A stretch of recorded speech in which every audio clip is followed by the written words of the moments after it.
Now, granted that Jon Favreau and Dave Filoni have a lot of privileges over at Lucasfilm after they've received so many promotions thanks to Bob Chapek, even Bob Iger recently gave them a lot of promotions to really have a lot more control over the roadmap and exactly how it's going to be organized, how it's going to be marketed, stuff like that. And Bob Iger's keeping his word with, utilizing Chapek's plans for allowing Jon and Dave to do what they have to do to really turn Star Wars around. This is Mike Zero. Make sure to subscribe if you're new to the channel for future Star Wars updates.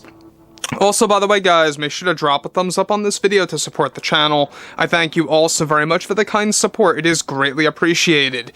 Now, one thing that a lot of fans have been very invested in is the story of Anakin Skywalker. We all know and love the character, a very complex character that we have actually witnessed throughout the years. And basically, Jon and Dave want to add a whole new layer to the character of Anakin in upcoming Mando episodes. Not necessarily for Mando Season 3, but especially for Mando Season 4 and beyond.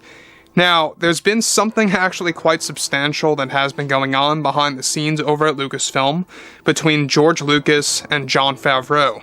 More so geared toward George Lucas here because it has to do with a specific scene that will be directed by himself for Mando 4, and let's get right into it.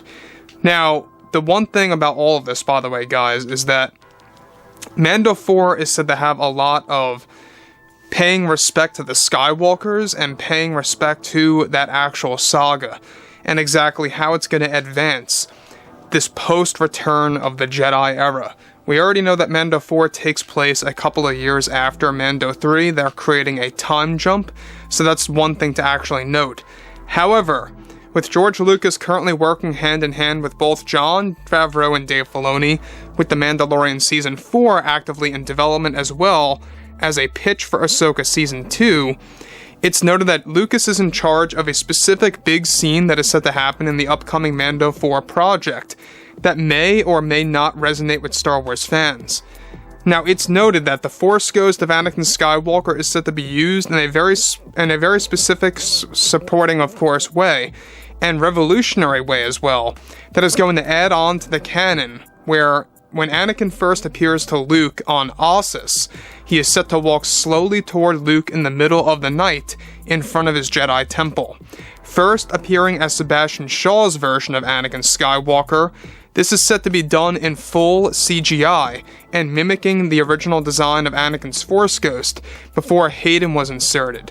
As Anakin walks toward Luke, he then transforms from the Sebastian Shaw version to the Hayden version of Anakin's Force Spirit. So let me just pause here for a second. Now, what I like about this, and I think this is going to be something that some fans are not going to like, and that's okay.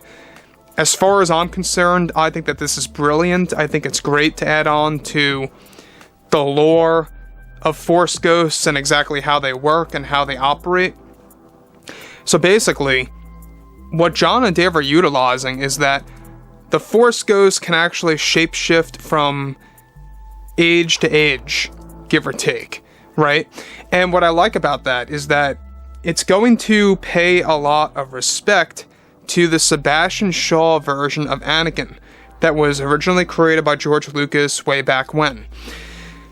The thing about this is that they're going to be adding on to the lore that Anakin is able to literally shapeshift from his older self to his younger self. What I like about the Sebastian Shaw version of Anakin is that you do get a vivid view of an older version of Anakin in his reformed state. And that's why a lot of fans love the original ending of Return of the Jedi. Not saying that Hayden was a bad decision, but you do get an alternate view of Anakin. He's one of the other versions of Anakin. We have Jake Lloyd, we got Hayden, we got, of course, Sebastian Shaw. And they're already trying to recast for a teen version of Anakin Skywalker in flashbacks. We already talked about that as well. However, on top of this, it gets even more complex and more involved, is that a lot of this has to do with some kind of lore that's going to be explained for the Wills. Now, We already know that the wills are going to be heavily, explored in upcoming Star Wars shows, including that post-Episode 9 series that we've been talking about, and how that's going to also lend itself to the Force spirits. Now, this was also lightly explored in the Secrets of the Jedi book. However, the Anakin ghost is said to be near to exact of how he appears in Return of the Jedi, as far as the Hayden version goes in the storyboards that were created by FAVREAU. FAVREAU and Filoni are said to be canonizing a reason why Force ghosts can change, and giving that, of course, all up to George Lucas, allowing him to make that canon.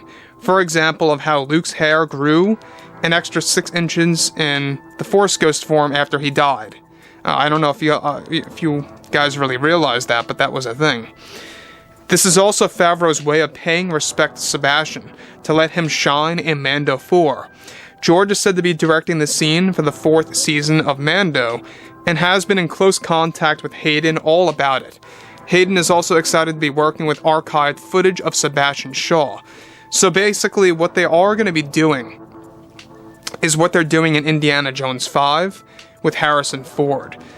It's not necessarily de-aging when it comes to Indy 5, but they're using archived footage of Indiana Jones and putting it on a new body in a very smooth and detailed way, while also using the deepfake technology. Now, they don't have to de-age Sebastian in this scenario. They just have to use archived footage, and that's exactly what they're doing again. What I like about this is that it's going to give fans a very interesting transition of Anakin from his older self to his younger self in spirit form on the world of Ossus. Now, we already know that Ossus is said to be a very Force-sensitive planet. Very Force-sensitive. Like, we're talking about very strong with the Force that we have never seen before, alright? And the world of Ossus, if you guys know, in Legends, there's a lot of indigenous species on there that live on the planet that Luke actually recruits to become his students, and they're aiming to do the same exact thing in the upcoming Star Wars lore. That's what they also want to do. So that's another thing from Legends, by the way, that came to life is, the world of Ossus being very much centered around the Force and the Jedi. Now, I'm not quite sure if a lot of fans are going to like this entire direction of the Force Ghost of Anakin, of how he goes from his older self to his younger self and how that's going to be used. I'm not quite sure how that's going to be received, but as far as I'm concerned, I think it's going to be a very entertaining thing to see both Sebastian and Hayden in the same exact scene, and really kind of establishing something new that we have never seen before in canon, that was never even also done before, by the way, in Legends. This is, of course, a great example of John and Dave creating something new and original that has never been done before, and I gotta give them a lot of credit, at least for that. So, overall, I would really like to hear what each and every one of you guys have to say about this below in the comments, and if you guys did enjoy the content for today, make sure to drop a thumbs up on this video to support the channel. I thank you all so very much for the kind support, and I'll catch you guys next time.